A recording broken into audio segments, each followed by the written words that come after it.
In this video, I'll be guiding you through how to enter codes on FIFA Mobile. To do so, first, go ahead and open up a preferred web browser on the device that you are using. Now, go to the search box and type in origin.com and search. Also make sure that you are logged in to your origin.com account.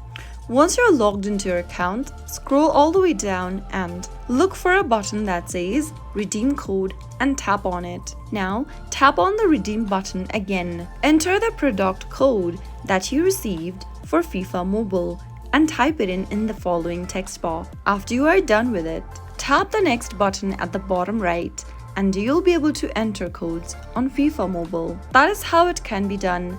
If the video was helpful to you, go ahead and give us a thumbs up. Also, don't forget to subscribe to the channel by hitting that subscribe button.